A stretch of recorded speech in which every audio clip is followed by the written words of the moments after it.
derrière la situation de travail, derrière l'ensemble des professionnels d'une entreprise, il y avait finalement l'ensemble des professionnels d'une branche.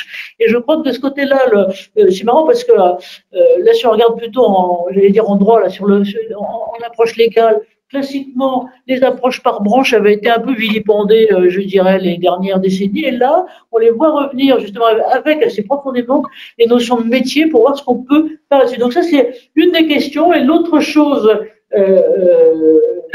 qui vous rapproche, si je peux me permettre, de ce que avaient dit aussi vos prédécesseurs, et là je reprends à ce que disait Lionel sur avoir des données c'est bien, mais avoir quelqu'un qui sache les interpréter, donc vous appuyez la garantie humaine, c'est-à-dire d'avoir à la fois le transmetteur, l'informateur et l'interprétateur humain, c'est une chose importante. Alors, qui a envie de lancer le débat là-dessus? Si je peux me permettre pour vous tous, profiter du chat, même si je trouve que vous avez été très très sage là globalement jusqu'à présent. Pierre-Antoine, vous, comment vous, puisque vous êtes un peu les deux, hein, vous êtes à la fois celui qui fait dans son équipe et puis aussi celui qui pense les données dans votre clinique de 2,8 millions patients, c'est ça que vous avez dit,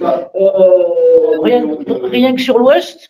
2 millions de patients, 30 millions de documents, 160 millions de données structurées et 5 millions de séjours hospitaliers. D'accord.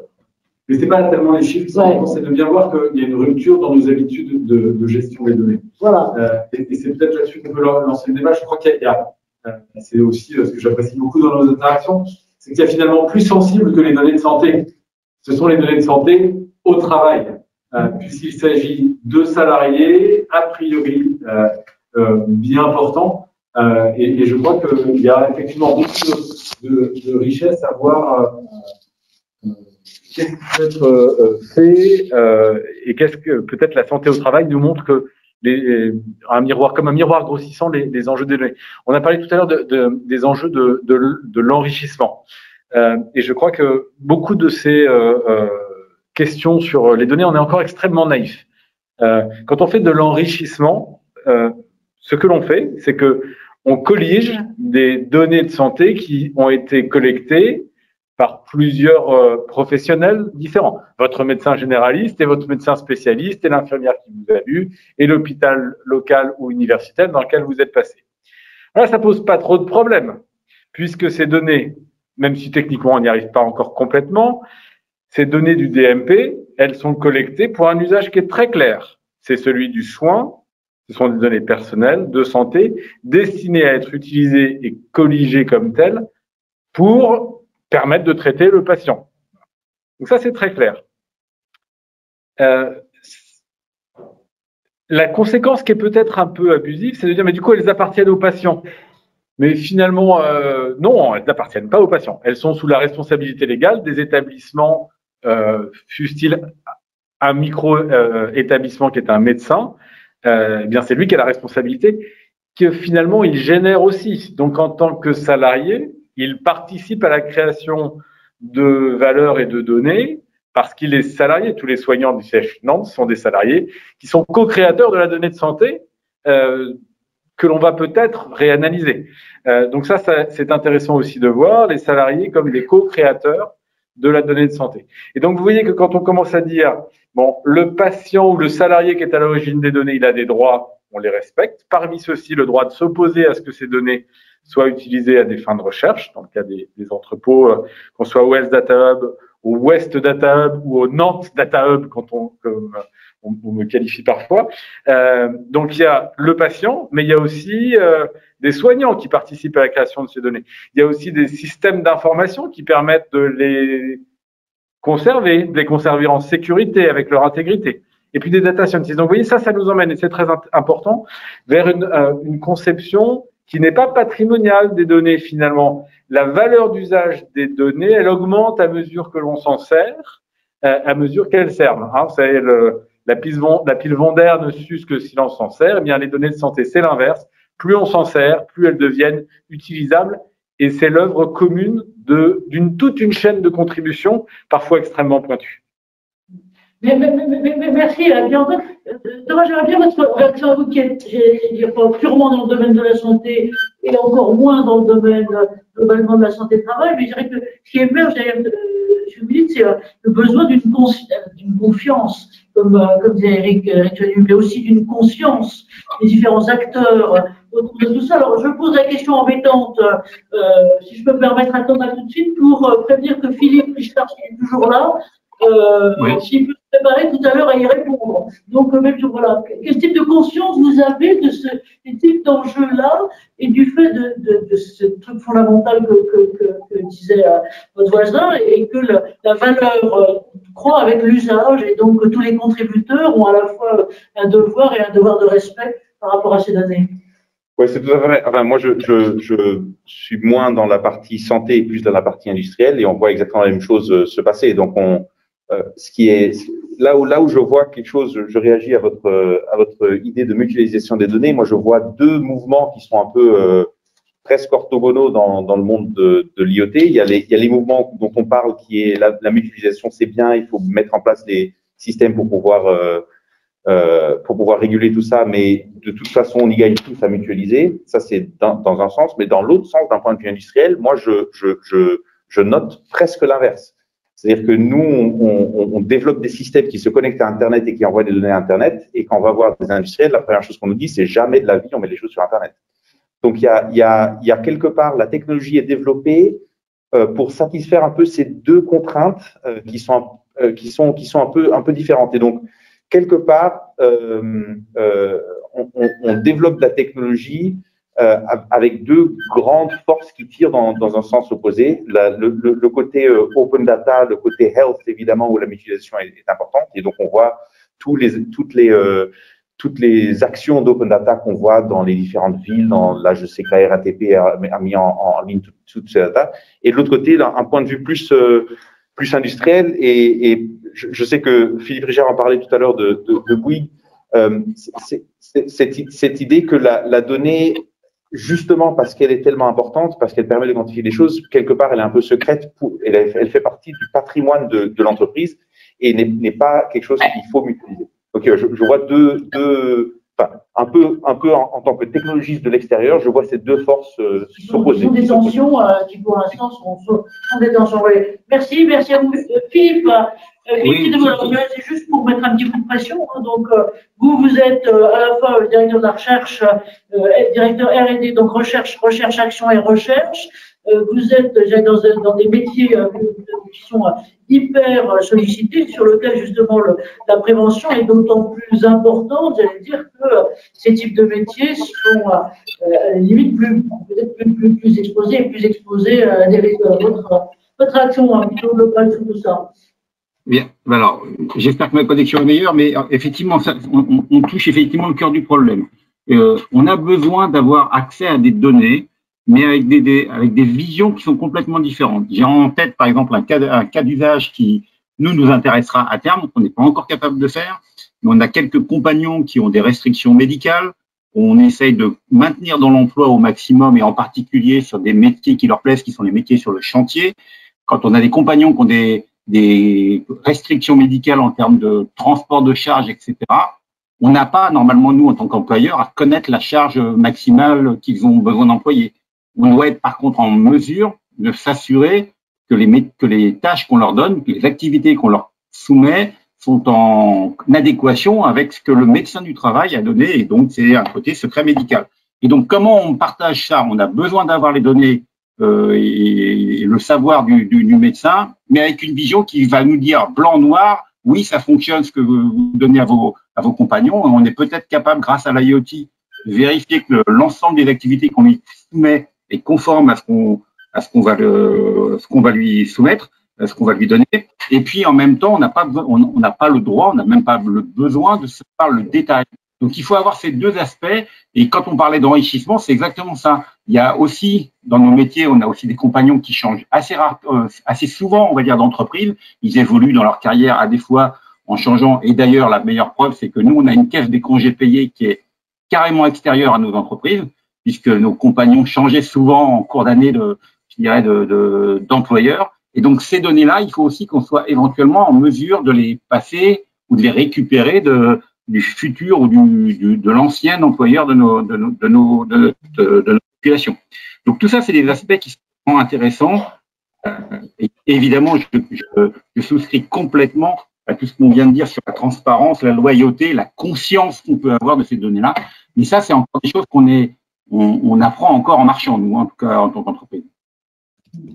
Merci, Philippe. Merci aussi de quasiment mettre les pieds dans le plat sur ce qui est cette espèce je dirais que Rousseau au Moyen-Âge, c'est le quasi-supplice de la route que vous subissez là, et qui est celui de l'écartèlement, parce que d'un côté, effectivement, vous avez besoin de savoir pour prendre les mesures de prévention, et de l'autre côté, vous n'avez pas à savoir parce que ce sont globalement des questions individuelles. Et donc, moi, ce qui m'intéresse, finalement, c'est que les deux premières réactions qui viennent, celle de Thomas tout à l'heure sur, finalement, on est entre deux tensions, diffuser de plus en plus de données ou surtout pas aller sur Internet, et vous, c'est globalement la même chose, et que on est en plein. Alors, pardon, Eric, j'ai envie de vous renvoyer à mon président aussi, parce que Pierre à côté de moi, et, voilà, aussi la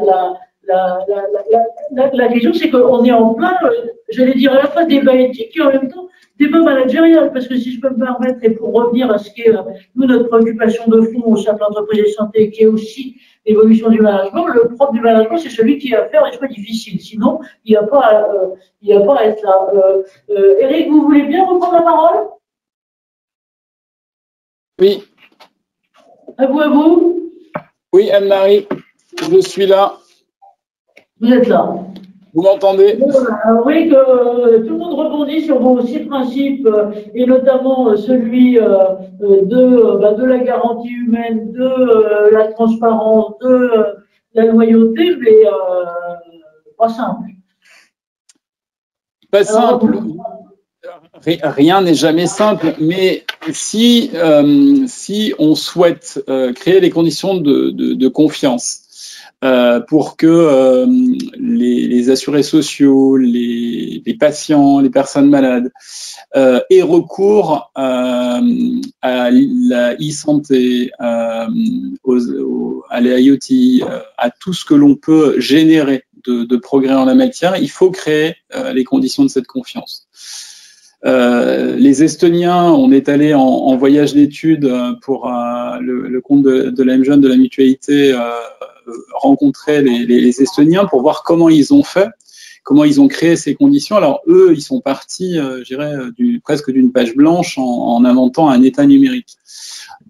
C'est pas tout à fait les mêmes conditions qu'en France. Mais pourquoi ça fonctionne?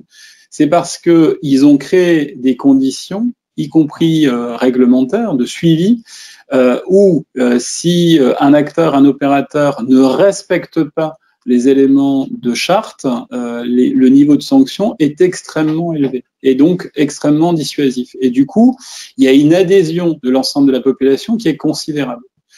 Alors l'Estonie, c'est 1 400 000, 1 500 000 habitants. C'est ce qui est possible dans un pays où les villes sont assez concentrées et peut-être pas exactement transposables dans un pays de 67 millions. Pour autant, il y a un certain nombre d'éléments qui peuvent objectivement nourrir notre réflexion. On peut regarder ce qui fonctionne bien chez eux. Et l'enjeu, on le voit, il y a un certain nombre de professionnels de santé aujourd'hui qui sont encore réticents. Regardons le niveau de défiance qu'il y a eu à l'utilisation de Stop Covid, la première version. Alors, il y avait peut-être des questions comment dire, par rapport à la technologie utilisée, peut-être que tout n'était pas parfait.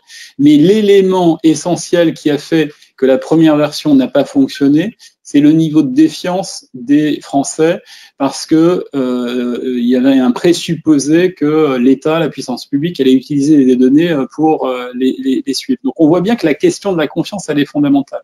Donc si on ne sait pas résoudre cet enjeu-là, on ne pourra pas créer les conditions d'un numérique au service de l'humain. À ce titre-là, je vous montre un petit opuscule qu'on a fait. Je vous en ferai parvenir, Anne-Marie, si vous le voulez, et on pourra donner les conditions pour se le procurer.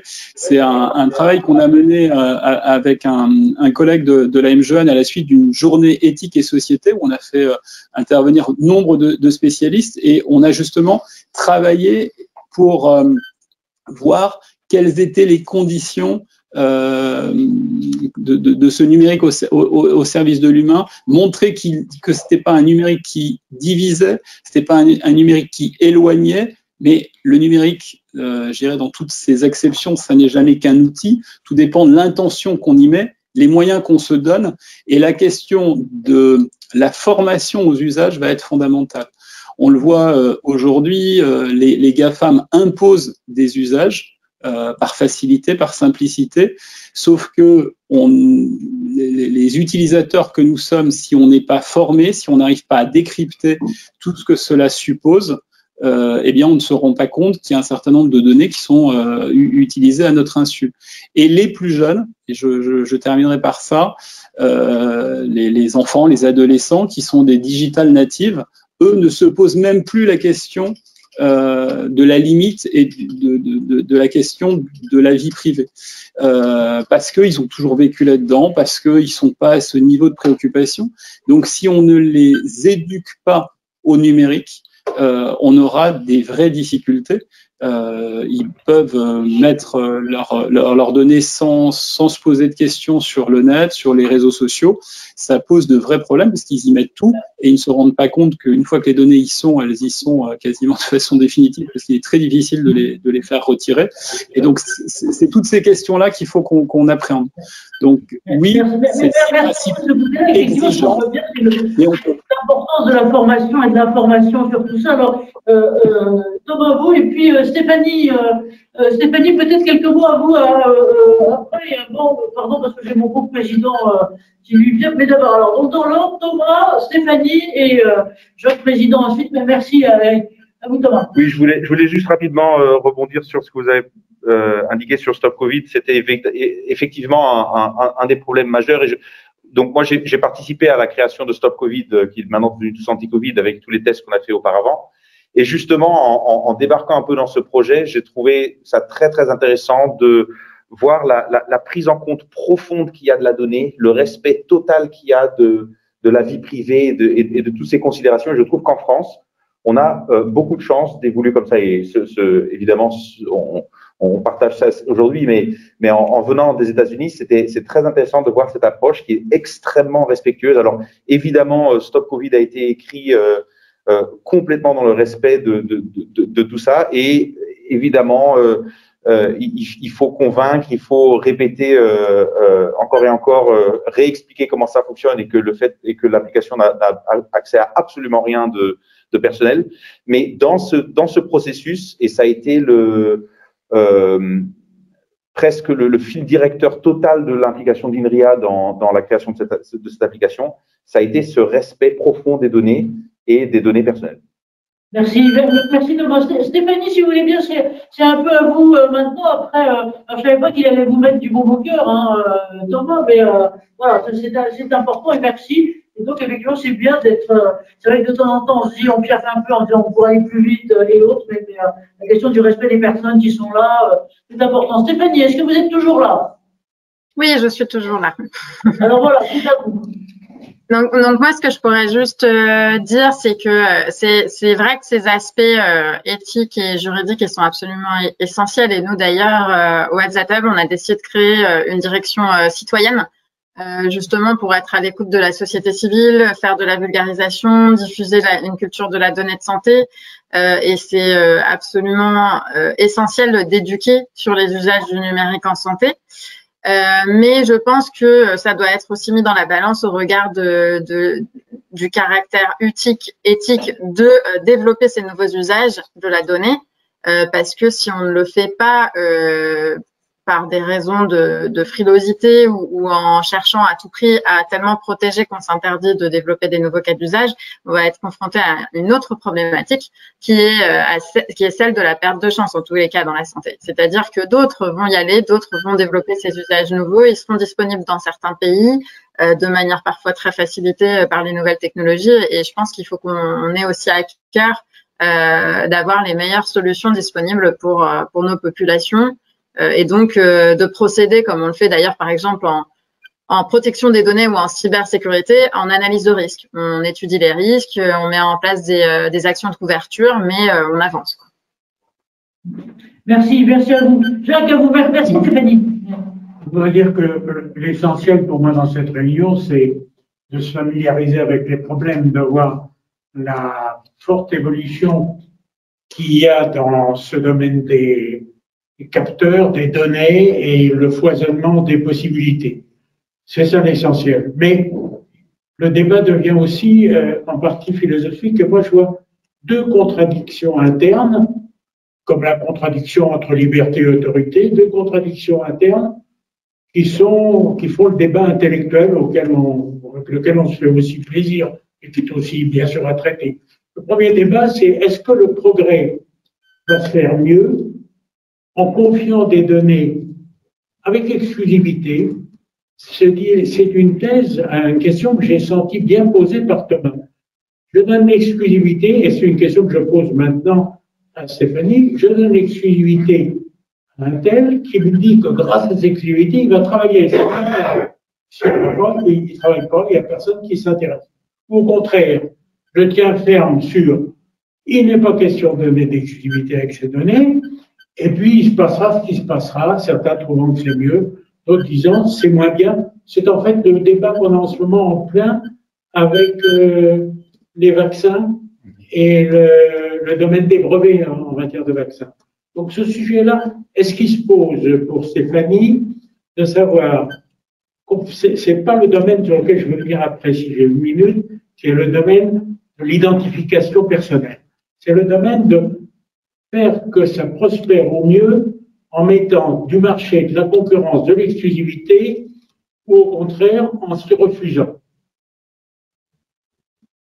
Stéphanie, est-ce que... Stéphanie, à vous, et puis peut-être après. Ouais. Non, mais je suis pas tout à fait sûre de quand vous voulez parler d'exclusivité, vous voulez dire que certaines données seraient accessibles de manière prioritaire à certains acteurs pendant un certain temps pour développer une innovation, quelque chose comme ça?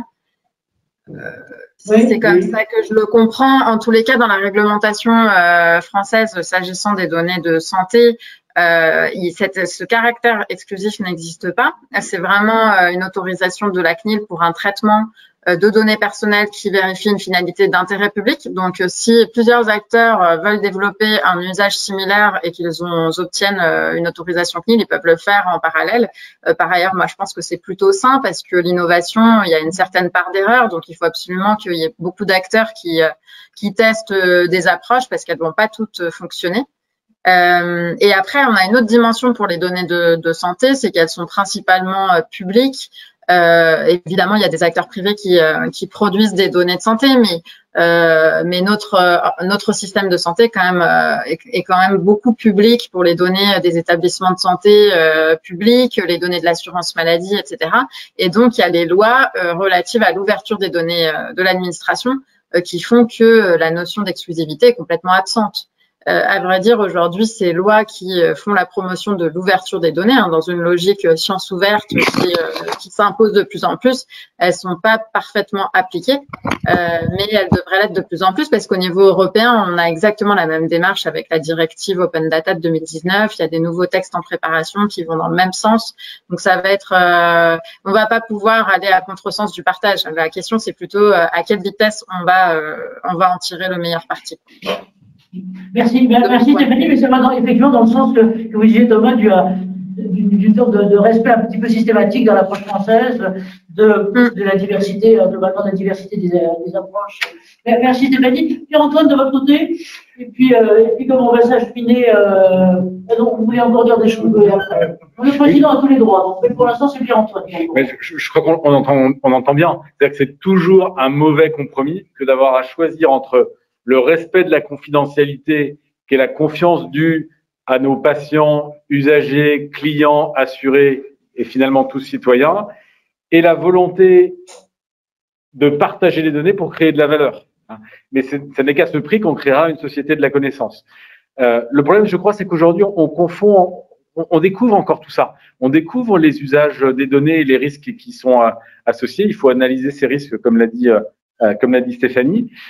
Et donc, aujourd'hui, il faut bien au moins commencer à mettre en place quelques repères. Il y a des enjeux qui sont des contrôles des usages. On veut contrôler, c'est pas un gros mot, ce qui est fait des données. Et c'est même la loi qui nous l'indique, puisqu'il y a des finalités d'analyse des données qui sont illégales. Point à la ligne.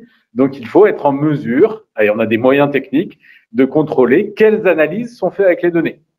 Le pendant, c'est qui fait les analyses. Donc, contrôle des usages des données pour un respect de la finalité du traitement des données, mais aussi contrôle des usagers. Qui fait quoi avec les données? Et en toile de fond, il y a toujours le respect de la vie privée des individus. Est-ce qu'on a le droit de faire courir un risque de réidentification pour une analyse? Et je crois que de plus en plus, nous répondrons non catégoriquement à cette question. Et ça, je citais dans le chat l'excellent échange que l'on a fait avec le Health Data Hub sur les données synthétiques. Eh bien, ça veut dire que peut-être demain, de l'entrepôt de données d'un établissement santé, pour faire des analyses, quelles qu'elles soient, on ne sortira plus des données personnelles. On sortira des données synthétiques suffisamment réalistes pour qu'elles puissent permettre de faire des analyses. Il sera toujours temps et pour qu'elles puissent être partagées. Et dernier point, il faut se méfier de nos vieux réflexes. On est tous des vieux, on a tous potentiellement des vieux réflexes dont il faut qu'on se méfie. Et par exemple, le principe de parcimonie, qui est extrêmement louable en lui-même, parfois, en fait, n'a pas pris conscience qu'aujourd'hui, nos questions, elles mûrissent au contact des données. Donc, c'est presque une arrogance intellectuelle que de penser que nous serions capables de dire à l'avance de quelles données on va avoir besoin pour répondre à une question qui elle-même va mûrir au contact des données. Et ça, ceux qui pratiquent la donnée de santé à grande échelle le découvrent tous les jours dans leurs analyses de terrain. Mais merci Bernard de souligner ça. Je veux dire que pour moi, ça avait été l'éclairage total dont vous m'aviez dit, vous aviez dit ça lors de votre intervention en janvier dernier, et qui était de dire la différence de l'apport des data par rapport, je dirais, aux analyses classiques d'informations ou de mesures qu'on avait, c'est que il faut aussi être ouvert à de nouvelles pistes qui vont s'auto-générer et auxquelles on ne pense globalement pas tout de suite. Alors, j'aimerais bien, si vous voulez, reprendre la question de Jean-Marie. Merci à Jean-Marie Fessler d'être là aujourd'hui, et puis de dire, donc il dit merci aux intervenants, je dis sa question, merci aux intervenants des très belles réalisations évoquées. Je veux dire qu'on va leur demander peut-être aux deux là justement de démarrage sur ce qu'était TMS en entreprise et autres. Pensez-vous qu'aujourd'hui le rythme de création et d'appropriation, je dirais à la fois de la génération de ces données et en même temps du respect des principes et de bonne facture, comment vous voyez les choses évoluer? J'aurais tendance à dire, par exemple, Philippe, pour vous passer la parole à vous, et puis peut-être aussi à Cyrielle, aussi à Yannel, à vous trois, là, qui êtes, je veux dire, un peu des pilotes opérationnels dans vos structures relativement grandes ou comment vous sentez ces questions-là évoquées chez vous, dans vos structures, et comment ça, globalement, ça évolue? Philippe, vous voulez bien reprendre la parole, et puis Yannel et Cyrielle après, alors 40 secondes chacun. Alors, en termes merci d'abord. Alors, en termes d'appropriation, je pense qu'on a franchi ces dernières années de grands écarts. Je vous donne pour exemple, on a choisi dernièrement un système de coffrage en utilisant l'IoT et les données de santé, et on n'envisageait pas, notre management n'envisageait pas de pouvoir le faire sans avoir ces données-là. Donc, ça devient réellement maintenant un critère de choix, les données produites par les capteurs, etc. En parallèle, je pense qu'on est encore très peu mature sur l'éducation à l'usage de la donnée Et effectivement, qu'est-ce qu'on va en faire après, comment on peut partager, comment on peut avoir des visions différentes, enfin, etc. Là, je pense qu'en fait, en tout cas dans l'entreprise que je connais, on manque encore peut-être un peu de maturité sur le sujet, et d'où l'intérêt d'avoir des tiers de confiance, comme on peut voir, comme ce qu'exposait Stéphanie ou Pierre-Antoine, ainsi qu'Eric. Voilà, si je peux passer la parole. Merci Philippe. Oui, c'est ce qu'évoquait Eric Venu tout à l'heure. Cyrielle, vous de votre côté, je dirais finalement avec un peu la totalité de l'expérience que vous avez, c'est-à-dire 10 ans d'expérience de grand groupe, et là maintenant en étant dans une structure inter-entreprise, comment vous voyez la maturation, l'évolution de ces types d'enjeux et de questions?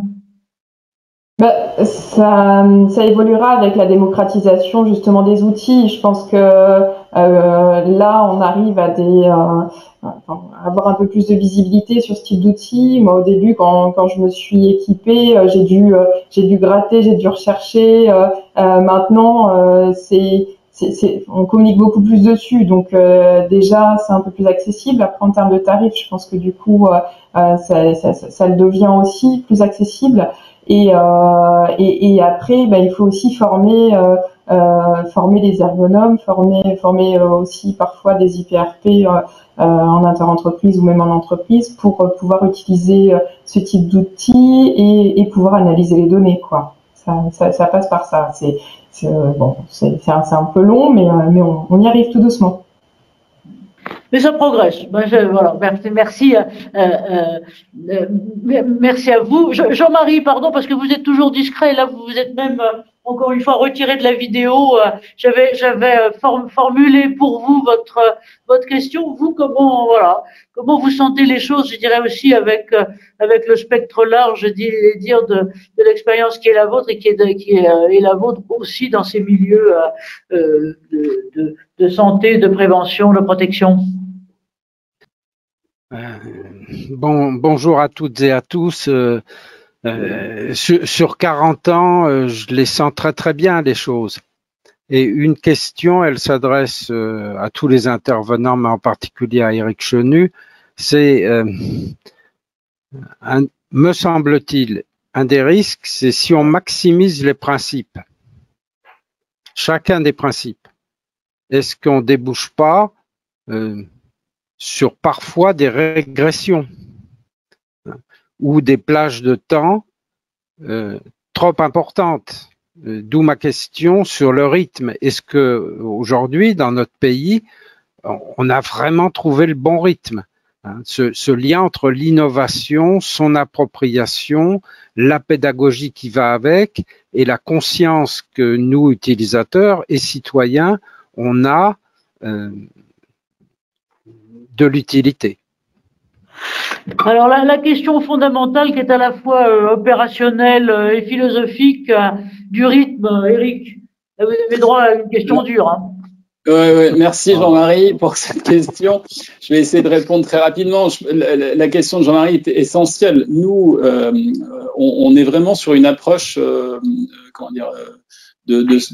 soft law. Hein. On n'est pas sur des choses qui doivent être bloquantes. On dit simplement que si on veut créer les conditions de la confiance, il faut avoir ces principes-là en tête.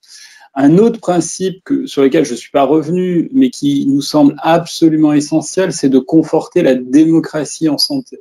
C'est de faire en sorte que quand on va élaborer des stratégies, quand on va élaborer de nouvelles pratiques, de nouvelles recommandations, etc., on puisse associer les représentants des assurés sociaux, des patients. Plus on créera d'espaces de coopération, d'échange, plus on créera les conditions de la confiance. Et donc, plus la capacité d'acceptation de l'innovation, qui est indispensable, qui est un facteur de progrès. Nous, on estime que l'ensemble de tout ce que peut apporter le numérique, ce sont de formidables occasions. J'ai commencé mon exposé tout à l'heure par ça.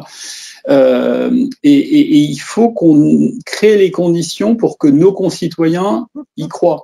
On a un pays aujourd'hui où le scepticisme domine, où la défiance progresse chaque jour. Et donc, il faut qu'on tienne compte de ce climat-là pour créer les conditions de la confiance. Regardons aujourd'hui à quel point le sentiment vaccinosceptique est important. Ne créons pas les conditions d'une France numérique sceptique. Créons les conditions d'une France qui croit au fait que ça soit un progrès. On a des cadres européens qui sont protecteurs, qui sont suffisants, et plus on créera les espaces d'échange de débat, plus on pourra avancer et plus on pourra avancer vite. En tout cas, moi j'en suis convaincu. Peut-être un peu plus de temps de concertation, d'échange, d'information, d'éducation populaire et citoyenne au numérique pour créer les conditions d'une avancée durable, partagée et confiante. Merci Eric, c'est effectivement ce à quoi on croit nous aussi au Cercle, et c'est le principe de ces UX Forums, c'est systématiquement des échanges auprès de gens par des gens qui font, qui avancent et qui bougent. Et vous êtes tous là pour ça, et donc un grand merci Jacques, à vous le final, parce que je vois que le temps court, donc vous avez 40 secondes pour conclure, pardon. Merci pour toutes les initiatives qui vont pouvoir se développer. Notre souci essentiel, c'est qu'il y ait des initiatives de l'innovation au service d'une vie meilleure pour tous. Cela dit, on constate que dans ce domaine foisonnant, il y a il y a beaucoup d'opportunités, et puis un certain nombre de vigilances. C'est trop compliqué pour les développer au-delà de ce qu'on a pu dire entre nous. Comme toujours, développement, vigilance, tantôt ça va de pair, tantôt il y a un peu de contradiction. À nous de le gérer et de trouver la zone de confiance dont nous parlait Eric Chenu. Je pense qu'on peut la trouver, qu'il ne faut pas avoir peur de l'innovation et qu'il faut savoir respecter les principes, dont ceux de maintien de la confiance. Voilà, et bien prospérité à tous dans les développements de l'innovation sur ce domaine capteur, data et Internet des objets. Donc merci à vous, et Anne-Marie va terminer. Moi je vous remercie très chaleureusement pour toute vos participations. Ouais, et donc, la conclusion, c'est pour moi, merci à vous, Président, merci à tous, c'est continuons les combats. Et donc, pour continuer le combat, on a nos prochaines réunions, alors internes du Cercle, donc c'est déjà la semaine prochaine, avec Jean-Paul Carta, qui aura pas 5 minutes, mais 1h30 sur, parce que finalement, sa ligne de fond de sa dynamique à lui sur innovation, action, inclusion, parce que ce qu'il vous a pas dit, c'est que il est dans un territoire qui est un territoire pas facile, puisque c'est les bureaux et que son objectif est aussi de développer, de fixer de l'emploi là. On aura sur cette question fondamentale de confiance, et donc là c'est nos séminaires internes du Cercle tous les étés, c'est sur les questions de responsabilité, de confiance, et donc là on sera justement sur le CARE, je dirais au dos sens, c'est-à-dire le plus classique, et puis celui aussi des diligences, quelque part, de sens anglo-saxon. Et nos prochains UX Forum, on reprend du présentiel à Préventica Lyon le 23 juin. Merci Lionel, parce que c'était toujours solide fer de lance là-dessus, sur toutes ces questions. Et puis on va continuer d'autres voies, toujours là. Et avec Jean-Marie Fessler, tout à l'heure, on réfléchit pour l'horizon de novembre ou plus tard, et sur toutes ces questions, encore une fois, pour faire mûrir à la fois par les exemples, mais faire mûrir aussi par la réflexion. Et Eric, on sera vraiment content que vous vous associez à nous, c'est pas de trancher, mais peut-être au moins de regarder ce que faute de mieux pour l'instant on appelle les nœuds gordiens qui tournent autour des data et qui sont également tout ce que vous disiez là, c'est-à-dire les contradictions dans lesquelles on est enserré, dans lesquelles finalement c'est la vie, on en a tous les jours. Hein. Est-ce que je mets une cravate bleue ou une cravate rouge? Je trouve que maintenant on met plus de cravate, alors comme ça c'est un autre choix. Mais voilà, donc un grand merci à tous nos intervenants. Pardon de ne pas vous avoir laissé beaucoup la parole. Ce que je veux vous dire, c'est qu'on aura le replay lundi prochain grâce à Jean-Loup, qu'on remercie, Jean-Loup Chal, qu'on remercie. On aura aussi le support, et puis on mettra aussi vos différentes coordonnées, parce qu'on vous a, encore une fois, on vous a frustré sur tout ça, mais que voilà, donc on va continuer, et surtout on vous remercie de votre temps. Un grand merci à tous et à chacun. Merci. Voilà, merci à tous. Vous applaudissez vraiment. À vous, Merci. À bientôt. Au revoir. Merci. À bientôt. Merci beaucoup. C'est vraiment sympa.